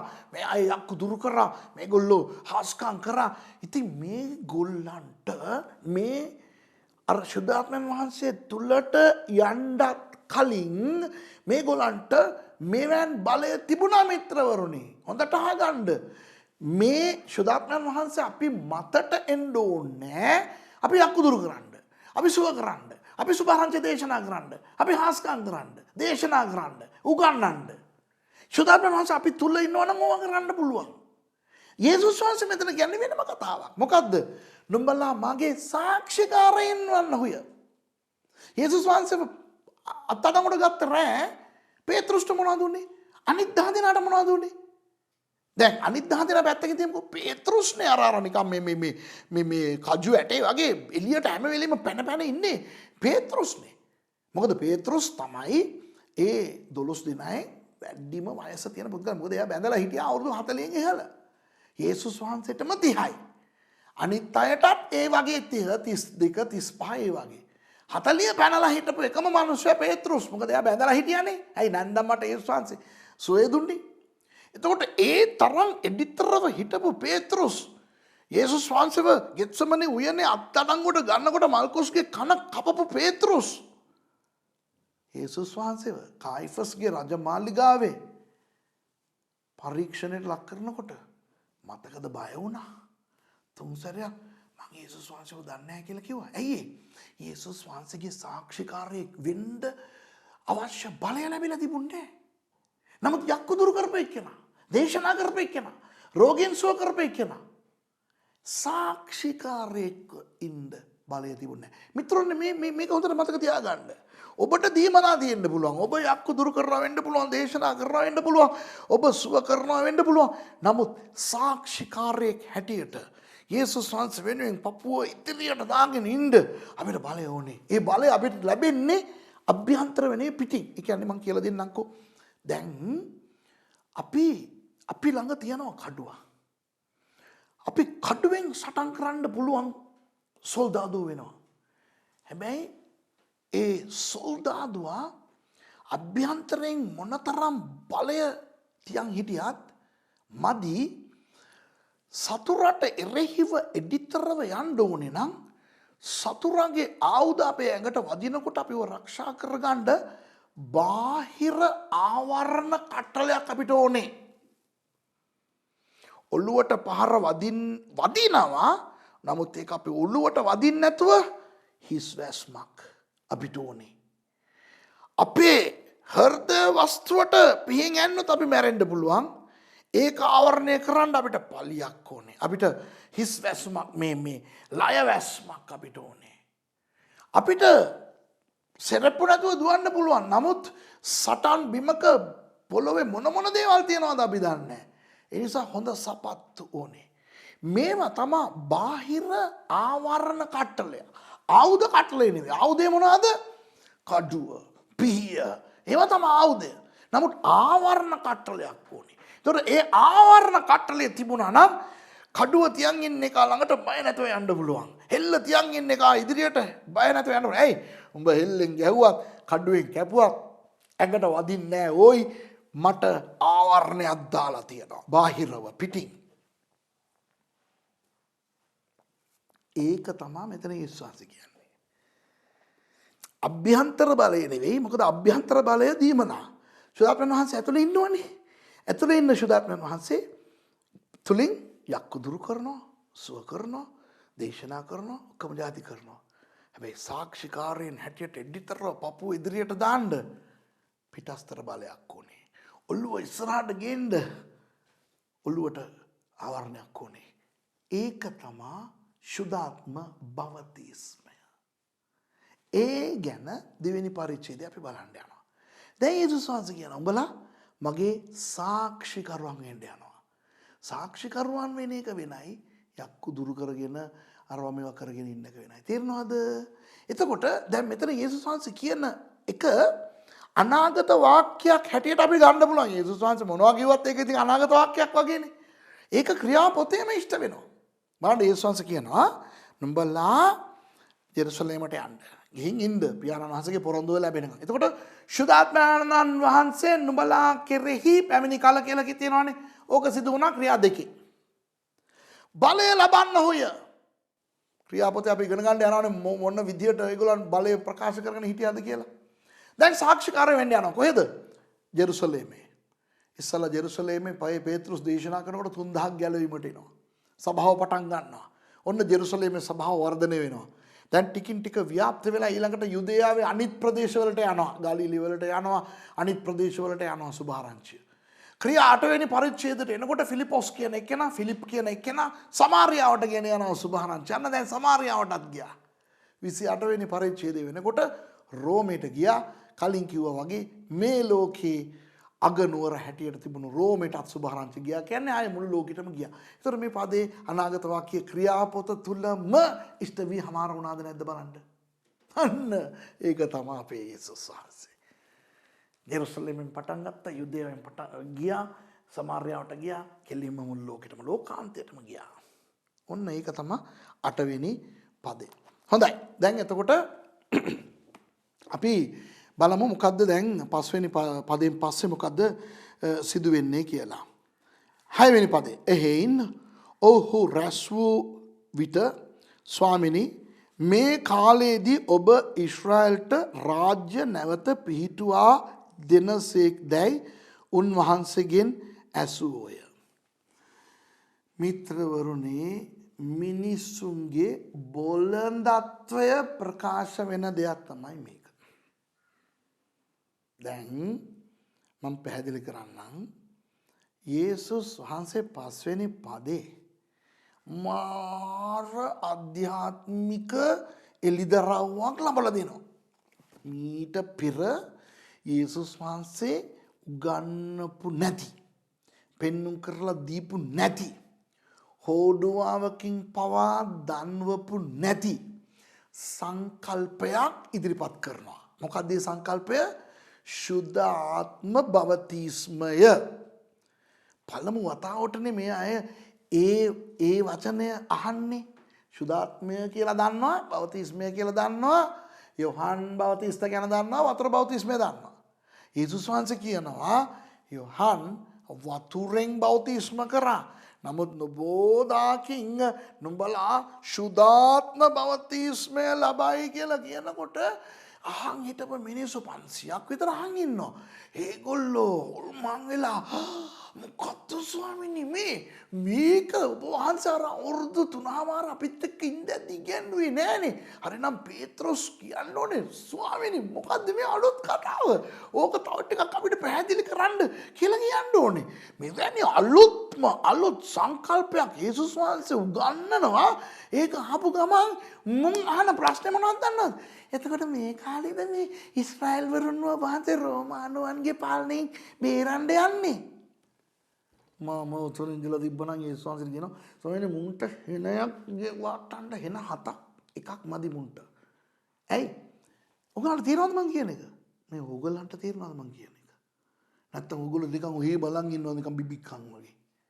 යේසුස් දැන් අපි දන්නවනේ මේ ශුද්ධාත්ම බෞතිස්මය කියන්නේ මොකක්ද කියලා. ඉතිහාසයේ පළමු වතාවට යේසුස් වහන්සේ ශුද්ධාත්ම බෞතිස්මය කියන සංකල්පයක් මේ මිනිසුන්ට කියනවා. ඒක අහලා මවිත වෙලා ඒ කියන්නේ මොකද්ද ස්වාමීනි? අනේ පොඩ්ඩක් ඕක පැහැදිලි කරන්නකෝ කියලා කියන්නේ නැතුව අර ඊශ්‍රායල් වරුන්ට නිදහස දෙන්නේ මේ දවස්වලද කියලා අහනවා. දැන් ඕක තමයි යේසුස් වහන්සේ මේ ලෝකෙට එන කාලේම යුදෙව්වන්ගේ හිතේ තිබුණු මානසිකත්වය. ඒ කාලේ ඉඳන් ඒ කියන්නේ ක්‍රිස්තු පූර්ව 586 රජපාලනය අහිමි වුණ කාලේ ඉඳන් යුදෙව්ව බලබලා පුලපුලා ඉන්නවා දාවිද්ගේ වංශයෙන් එන දාවිද්ගේ පුත්‍රයෙක් මේ අන්‍ය මේ පාලනයෙන් අපිව බේරලා අපිට ස්වයං පාලනයක් ලබා දෙයි අපිට රජ කෙනෙක්ව ලබා දෙයි රජ කෙනෙක් වෙයි කියලා බලාගෙන ඉන්නවා. එහෙම තමයි යේසුස් වහන්සේවත් ඒගොල්ලෝ පිළිගන්න කැමති වුණේ. යේසුස් වහන්සේව රජතුමා හැටියට පිළිගන්න මේ උත්සාහ කරේ. අන්තිමට ඒගොල්ලන්ගේ අර බලාපොරොත්තු සුන් වුණා යේසුස් වහන්සේගේ මේ ස්වර්ග රාජ්‍යය ගැන දේශනා කරපු එකෙන්. මේ මිනිස්සු අපිට රෝමානුවන්ගේ පාලනයෙන් බේරීමක් ලබලා දීලා අපිට ඊශ්‍රායල් රජ කෙනෙක් හැටියට මේ මිනිස්සුපත් වෙලා අපිට තනි රටක් තනි පාලනයක් ස්වයං පාලනයක් ලබා දෙයි කියලා අපි බල හිටියා. බලන් ගියාම මේ මිනිස්සු වෙන්නේ මොකක්ද ඕනේ කතා කරන්න කියලා මේ මිනිස්සු කලකිරුණා. ඒ නිසා කුරුසිපත් කරන්න ඉඩ දුන්නා. දැන් ගෝලයෝ මුන්ටවත් මොලේ නැද්ද? දැන් ඊශ්‍රායල් වරුන්ව බේරන්න ඕනේ ඒගොල්ලන්ට රජ කෙනෙක් ලබලා දෙන්න ඕනේ කියන එකද දැන් මෙතන අවශ්‍ය. ඉතින් යේසුස් වහන්සේලා ශුද්ධාත්ම බෞතිස්ම ගැන කතා කරනවා. මුන් අහනවා බලන්නකෝ මේ පදේ බලන්නකෝ. ඒගොල්ලෝ අහනවා මේ කාලයේදී ඔබ ඊශ්‍රායල්ට රාජ්‍ය නැවත පිහිටුවා දෙනසේක් දැයි උන්වහන්සේගෙන් ඇසුවා. එතකොට යේසුස් වහන්සේට මොනවද වෙන්න ඕනේ? අම්බානක මල පනින්න ඕනේ. පැන්නද? පැන්නේය. බලන්න 7 වෙනි පදේ. උන්වහන්සේ උට කියනසේ පියාණන් වහන්සේ තමන්ගේම බලය යටතේ තබාගත් කාලයන්ද ප්‍රස්තාවන්ද දැන ගැනීම නුඹලාට අයිති නැත. සිංහලෙන් ලස්සනට කියලා තියෙන නිසා සැරෙන්නේ.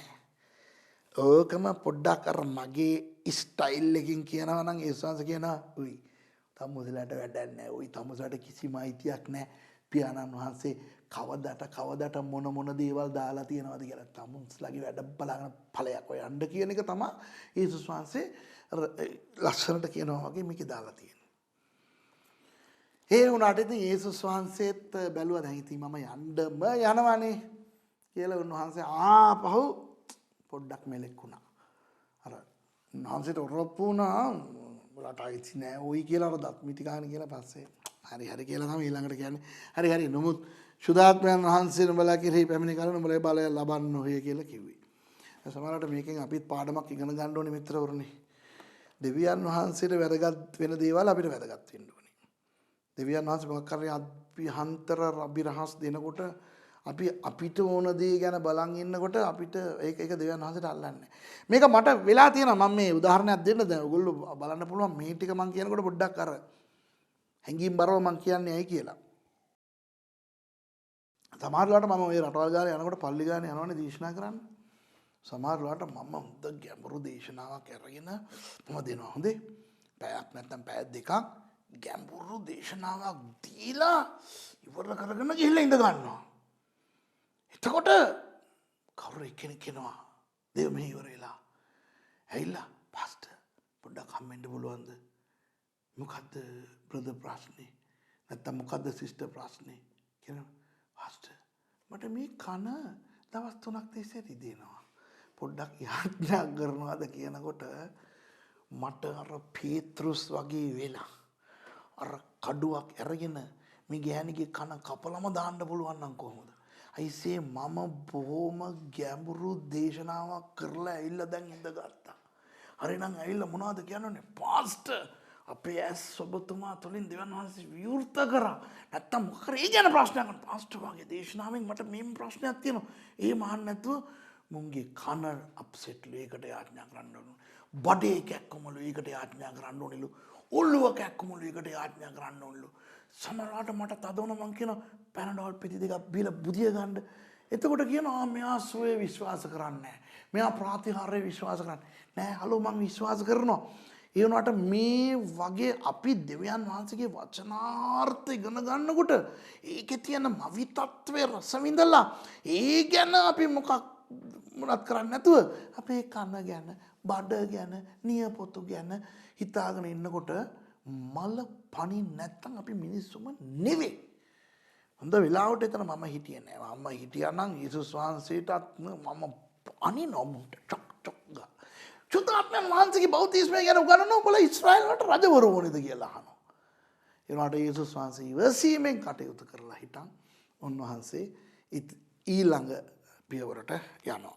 හරි. ඉතින් උන්වහන්සේ මේගොල්ලන්ට මේ ටික කියලා 9 වෙනි පදයේ උන්වහන්සේ මේ කාරණා කී කලෙහි ඔවුන් බලා සිටියදීම ඔසවා ගනු ලැබ වලාකුලකින් වැසි ඔවුන්ට නොපෙනී ගියසේක. උන්වහන්සේ එහෙම ස්වර්ගයට උන්වහන්සේ ගියා. උන්වහන්සේ යන කල ඔවුන් ස්වර්ගය දෙස ඕනෑකමින් බලා සිටිද. ඇත්තනේ අපේ ඉස්සරහින් කවුරු හරි උඩට ගියා නම් කොහොම තියද? යේසුස් වහන්සේ උඩට ගියා කටත් අරගෙන එහෙම බලාගෙන ඉඳද්දී සුදු වස්ත්‍ර ඇඳා වූ මනුෂ්‍යයන් දෙදෙනෙක් ඔවුන් ළඟ සිට ගලීලයේ මිනිසෙනි නුඹලා ස්වර්ගයේ දෙස බලා සිටින්නේ මක් නිසාද? නුඹලා කෙරෙන් ස්වර්ගයට ඔසවා ගනු ලැබූ මේ යේසුස් වහන්සේ ස්වර්ගයට යනවා නුඹලා දුටු ආකාරයෙන්ම එනවා ඇතැයි ඔවුන්ට කිව්වෝය. අතට ඔලිව කන්දෙන් උන්වහන්සේ ගියේ. ඔලිව කන්දටම උන්වහන්සේ එන්න යනවා. හැබැයි ඊට කලින් සභාව ඔසවා ගැනීම සිදුවේ. ඔයගොල්ලෝ YouTube එකේ මගේ ඉලිදරව් දේශනා බැලුවා නම් ඒවයි මම පැහැදිලිව ඔය කොහොමද ඔය වෙන්න යන්නේ කියලා මම එලිදරව් පොතෙන් උගන්වලා තියෙනවා. මෙතනට ඒක අවශ්‍ය නැහැ. ඉතින් මේගොල්ලෝ මොනවද කරන්නේ? ඔන්න 12 වෙනි පදේ එකල ඔව්හු යෙරුසලේමට සමීප වූ සබත් දවසක ගමන් දුර වූ ඔලිව නම් ලත් කන්දේ සිට යෙරුසලේමට හැරී ගියෝය. කොහෙන්ද ගියේ? ඔලිව කන්දේ. ඔලිව කන්ද තියෙන්නේ දැන් මේ පැත්තේ ඔලිව. දැන් මේක ඔලිව කන්ද කියමුකෝ. දැන් ඔයගොල්ලෝ කැමරාවෙන් බලනකොට මේ පැත්ත උතුර, නැගෙනහිර, දකුණ, බස්නාහිර. එතකොට ජෙරුසලේම මෙහෙනම් මේ ජෙරුසලේම මෙහෙනම් ඔලිව කන්ද තියෙන්නේ මෙහි. එතකොට ජෙරුසලේමෙන් සබත් දවසක ගමන කියන්නේ එච්චර දුරක් නැහැ. ජෙරුසලේමෙන් ඔහොම පල්ලෙහාට බහින්න ඕනේ. එතකොට කෙදරෝන් මිටියාවත.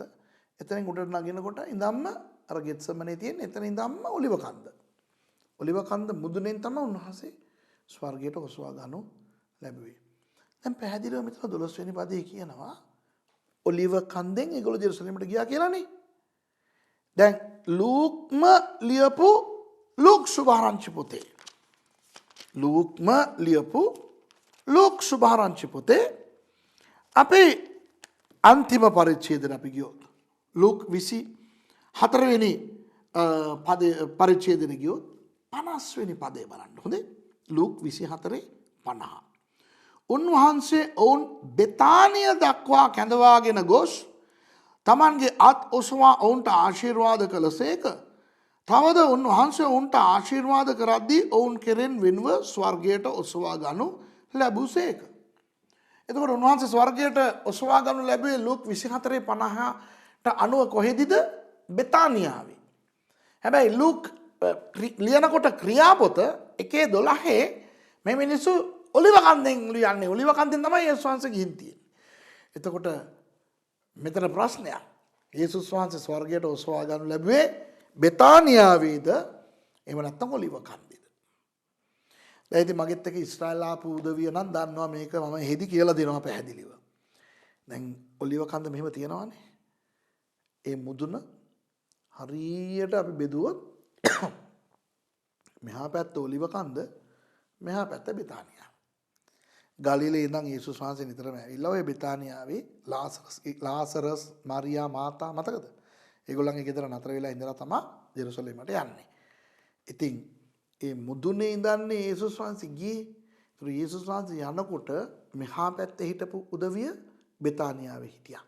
මෙහා පැත්තේ හිටපු උදවිය ඔලිව කන්දේ හිටියා. ඒ බෙතානියා ඔලිව සීමාව මුදුනේ තියෙන්නේ. එතනින් තමයි යේසුස් වහන්සේ ස්වර්ගයට ගියේ. ඉතින් මේක මම කියලා දුන්නේ සමහරලාට මේවා අපිට අපි හරියට කියවනකොට අපිට පොඩ්ඩක් අපි කල්පනා කරවනවා. ඒ නිසා අපි ඕක දැනගත යුතුයි. දැන් මිත්‍රවරුනි එතනින් පස්සේ ඒගොල්ලෝ ඇවිල්ලා මම තව දෙයක් ඔයගලන්ට කියලා දෙන්න යනවා 13 වෙනි පදේ ඉඳලා. දැන් මගේ විවිධ දේශනාවන් තියෙනවානේ. විවිධ ඉගැන්වීම් තියෙනවානේ. ඉතින් සමහර ඉගැන්වීම් බලලා සමහරව ඒගොල්ලෝම නිගමනය කරගන්නවා මම මේ වගේ කියනවා ඇති කියලා. ඒක එකක් තමයි මම උගන්වනවා එසින්ස් කියන ජන කොට්ටාශයක් පිළිබඳව. කවුද එසින්ස් කියන්නේ? ක්‍රිස්තු පූර්ව 165ට පස්සේ හිටපු පූජකවරුන්ගේ කණ්ඩායමක් රෝමානු අධිරාජ්‍යයට මේ පූජකවරු පාක්ෂිකව වැඩ කරන නිසා කලකිරිලා ඒගොල්ලෝ සමාජයෙන් වෙන් වුණා. සමාජයෙන් වෙන් වෙලා තමන්ගේ ගෑනු දරුවෝ හිටියානම් ඒගොල්ලම අතහැරලා මේගොල්ලෝ ගියා හුදකලාවේ ජීවත් වෙන්න. කොහාටද ගියේ? මල මුහුද ආසන්නව තිබුණු කුම්රාන් ප්‍රදේශෙට ගියා. ගිහිල්ලා ඒගොල්ලෝ ගමක් වගේ හදාගෙන ඒ ජීවත් වෙන්න ගත්තා. තනිකර පිරිමි අය. එතකොට ඒගොල්ලෝ මොනවද කරේ? ව්‍යවස්ථාව පිටපත් කරන එක තමයි ඒගොල්ලන්ගේ සම්පූර්ණ කාලීන වගකීම රාජකාරිය. එකිනෙකාට කතා බහ කරන්නෙත් නැහැ. යොහන් බවතිස්ත ඒගොල්ලන්ගේ කෙනෙක් හැටියට තමයි හිටියේ. ඒකයි ඔය එසින් වරුන්ගෙන් එක්කෙනෙක් ඇවිල්ලා දේශනා කරනකොට මිනිස්සු කට ඇරගෙන ගිහිල්ලා බැලුවේ මේ යොහන් බවතිස්තගේ දේශනාව. මම මේ අලුත් ගිවිසුම් සමීක්ෂණය ඕවා මම කියලා දෙනවා. ඉතින් ඒක ඔයගොල්ලෝ ඉගෙනගෙන තියෙනවා නම් මේ ඔක්කොම පැහැදිලිව මම කියලා දෙනවා. ඇයි යොහන් බවතිස්තගේ දේශනාව ආකර්ෂණශීලී වුණේ? කොහොමද මිනිස්සු ඒකට ඇදීගෙන ගියේ? ඊට පස්සේ බෞතිස්මය කියන සංකල්පය කොහොමද එසින් වරුන්ගෙන් ආවේ? ඒ දේවල් ඔක්කොම මම උගන්වලා තියෙනවා නේද? ඉතින් මේගොල්ලෝ දාවිත්තුමාගේ මේ සොහොනත් මේගොල්ලන්ගේ පාලනය යටතට අරගෙන තිබුණා. ඒතකොට දාවිත්තුමාගේ සියොන් නගරය කොහෙද තිබුණේ? ජෙරුසලේම ආසන්නව. ජෙරුසලේම මේ සියොන් ඔය ඔක්කොම ඉස්සර එබූසිවරුන්ගේ පාලනය යටතේ තිබිලානේ දාවිද් රජතුමා අල්ලගත්තේ. එතකොට දාවිද් රජතුමා ජෙරුසලේමයි සියොනේ ඔය දෙකම මේ ද්විත්ව නගර බවට පරිවර්තනය කරා. ඩුවල් සිටිස් කියලා කියනවා. ද්විත්ව නගර. ඒ කියන්නේ ජෙරුසලම් සියොන් ඔය දෙකම එකට බලන්න පුළුවන්. ඒ සියොන් වල තමයි දාවිද්ගේ සොහොන තියෙන්නේ.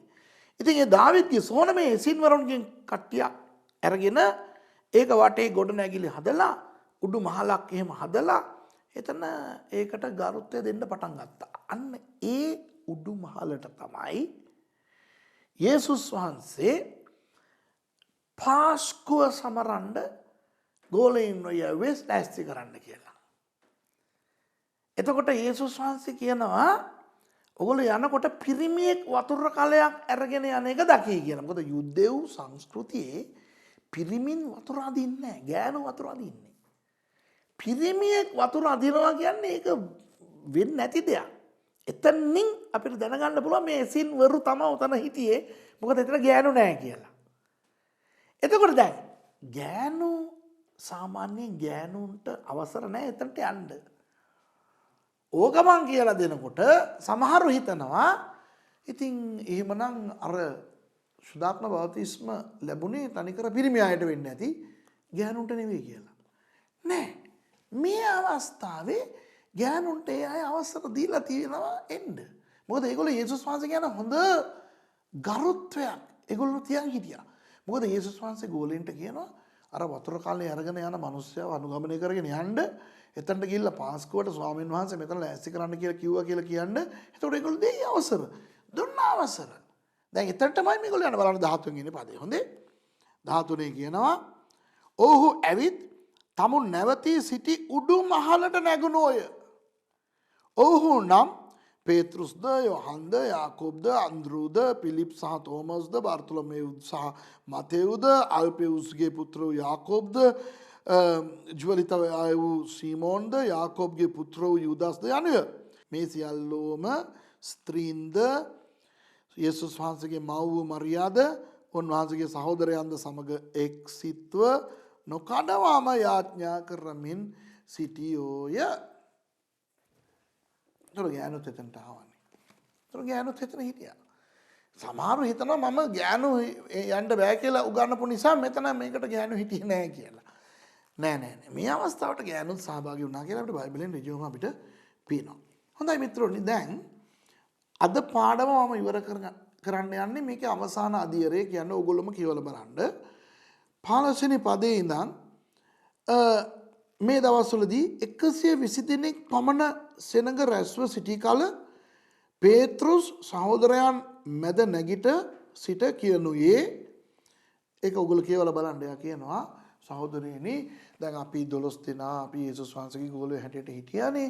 එතකොට යුදාස් ඉස්කැරියත් හිටියානේ. අන්තිමට ඌ යේසුස් වහන්සේව පාවලා දීලා ඌ ඉල්ලිලා මැරිලා උගේ බඩ හැම පැලිලා බඩ වැල් හැම එළියට ආවානේ.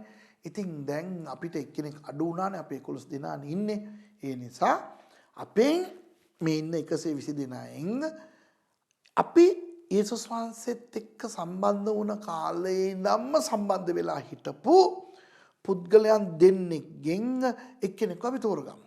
දෙන්නෙක් හිටියා. යුස්තස් කියන එක්කෙනයි මතියස් කියන එක්කෙනයි. ඉතින් අපි මේ දෙන්නගේ නම් ලියලා දාදු දාමු. දාදු දාලා අපි බලමු කියලා ඒගොල්ලෝ තීරණය කරනකොට දාදු ඒක වැටුනේ මේ මතියස් කියන එක්කෙනාගේ නමට. ඉතින් එතන ඉඳන් ඒගොල්ලෝ මතියස් කියන එක්කෙනාව තෝරගත්තා 12 වෙනියා හැටියට. මේ අවසාන පදේ දක්වා 26 වෙනි පදේ දක්වා ඔයගොල්ලෝ කියවලා බලා ගන්න. දැන් මෙතන සමහර බයිබල් විශාරදවරු කියනවා 12 වෙනියා හැටියට සලකනු ලබන්න ඕන පුද්ගලයා මතියස්. මොකද ප්‍රේරිතයන්ම එයාව තෝරගත්තා.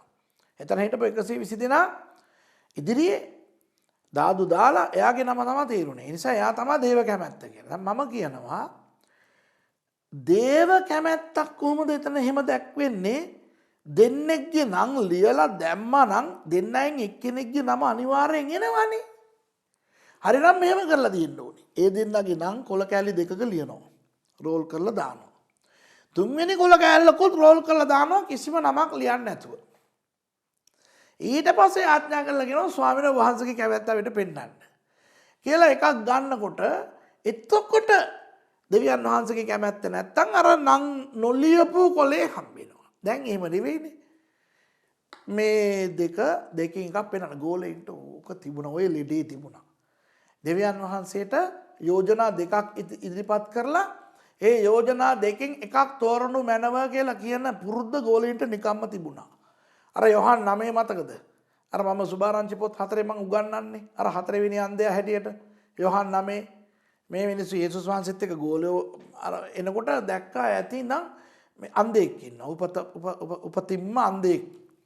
මේගොල්ලෝ කතා කරනවා මචං මේ ඌ අන්ධෙක්ව ඉපදුනේ උගේ පව් නිසා නේද? තව එකෙක් කියනවා නෑ බං උගේ අම්මා තාත්තා පව් කරපු නිසා. ඉතින් මේගොල්ලෝ යේසුස් වහන්සේගෙන් අහලා බලමු කියලා යේසුස් වහන්සේට ඒ යෝජනා දෙක ඉදිරිපත් කරනවා. අර අහිංසකව අහන්නේ නෑ ස්වාමිනේ ඇයි මේ මිනිස්සයා එහෙම ඉපදුනේ කියලා අහන්නේ නෑ. මේගොල්ලෝ යෝජනා දෙක ඉදිරිපත් කරනවා. ස්වාමිනේ යෝජනා අයන්න ඌ පව් කරපු නිසා.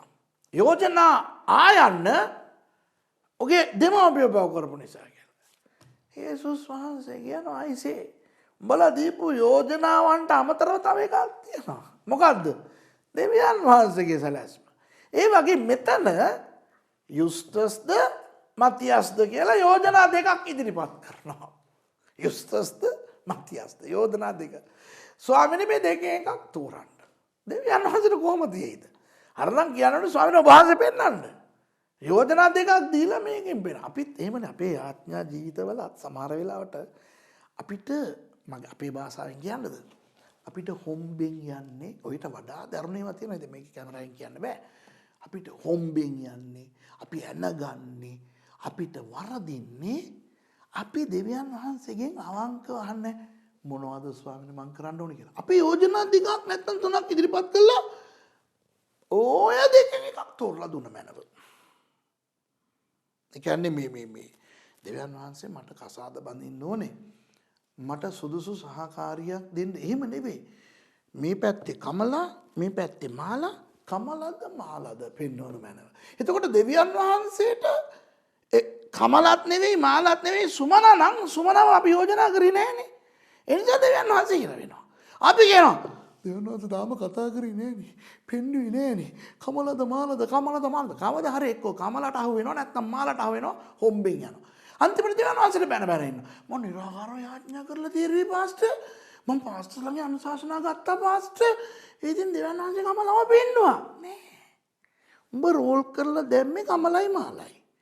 උඹ දෙකෙන් එකක් ඇහිඳ ගත්තා. උඹ ඇහිඳ ගත්ත කරදරේ තමයි උඹ.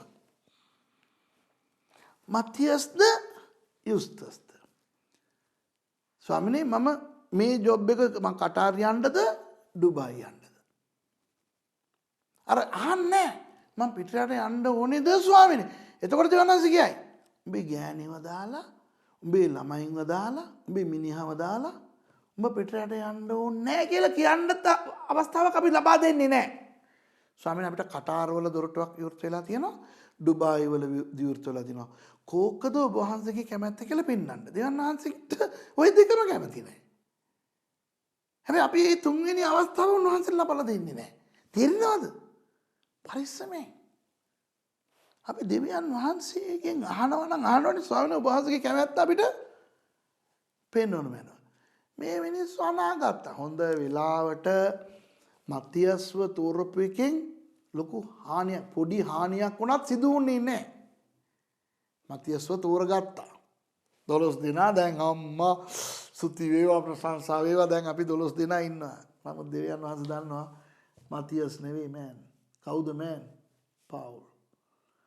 ඒ වෙනකොට පාවුල් කියන මනුස්සයා කොහොමද හිටියේ? සාවුල් හැටියට සභාව පීඩා කරන්න යන පුද්ගලෙක් හැටියට මිනිහට දන්නේවත් නැහැ සභාවක් කියලා එකක් එන්න යනවා කියලා යුදෙව්වෙක් පරිශිවරයෙක්. අර සැන්හෙඩ්‍රියන් සංගමයේ සමාජිකයෙක්. දෙවියන් වහන්සේ මනුස්සයව තෝරගෙන තිබුණා. 9 වෙනි පරිච්ඡේදය වෙනකොට උන්වහන්සේ මනුස්සයව ඇතුළට ගියනවා. මතියස් මොනවත් කරේ නැහැ. මතියස්ගේ කිසිම විප්ලවයක් නැහැ. මතියස්ගෙන් කිසිම ලොකු දෙයක් සිදු වුණේ නැහැ. දන්නවද? පේතෘස්ලා වගේ, තෝමස්ලා වගේ. දන්නවද පේතෘස් රෝමේ මැරුණා. යේසුස් වහන්සේ ගැන සුභාරංචිය දේශනා කරලා ඔළුව පල්ලෙහායි කකුල උඩයි දාලා කුරුසිපත් කරා. අන්ද්‍රයාස් ස්කොට්ලන්තයේ කුරුසිපත් කරනු ලැබුණා. එක්ස් හැඩේ කුරුසියක. තෝමස් ඉන්දියාවට ඇවිල්ලා චෙන්නයි වල ඝාතනය කරනු ලැබුවා බ්‍රාහ්මින්ස්ලා තුලින්. ඒ වගේ ගෝලයෝ මාර දේවල් කරා. පවුල්තුමා තුමාකාර දේවල් කරා. බයිබලේ පොත් 14ක්ම ලිව්වා. අලුත් ගිවිසුමේ. මතියස් මොනවද කරේ? මොනවද නැහැ. ඇයි? මතියස් දෙවියන් වහන්සේගේ තීරීම නෙවෙයි. එතකොට ඔයගොල්ලෝ අහන්න බලන්න එහෙනම් ඉතින් ඇයි පත් උනේ? පත් උනේ දාදු දානකොට මේ නන් දෙක ඉදිරිපත් කරා දෙකෙන් එකක් ඒගොල්ලෝ අනිවාර්යෙන් ගන්න ඕනේනේ. ඒ නිසා. ඉතින් මේ පාඩමෙන් ආත්මික දේකුත් අපි ඉගෙන ගත්තා. මේක ක්‍රියාපොත පළවෙනි පාඩම.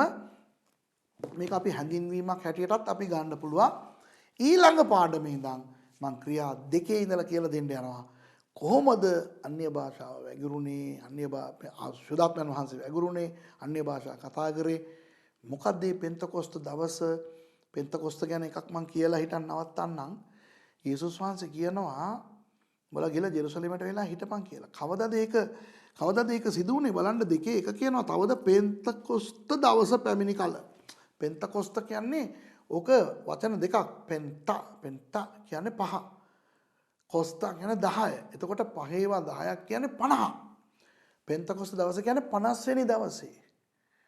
50 වෙනි දවසේ මංගල්‍යය තියෙනවා. කවදා ඉඳන්ද ඔය 50 වෙනි දවසේ පටන් ගන්නෙ? පෙසාක් කියන පාස්කුව ඉඳන්. පාස්කුව පටන් ගන්න යේසුස් වහන්සේ කුරුසිපත් වෙච්ච දා නේද? එදා ඉඳන් සබත් 7ක් ගණන් කරන්න ඕනේ. සබතක් කියන්නේ 7ක්. දවස් 7ක් නේ. සබත් 7ක් කියන්නේ 7 49. පෙසාක් කියන පාස්කුව පෙසාක් කියන්නේ හෙබ්‍රේය භාෂාවෙන් හොඳේ. පාස්කුව පටන් දවස් 49ක් ගියාම එන සබත තියෙන්නේ. ඊට පහුවදා තමයි පෙන්තකොස්ත. එදාට එළමෙන මංගල්‍ය තමයි ශාව්‍යොට් කියන මංගල්‍ය. අස්වැන්න මංගල්‍ය.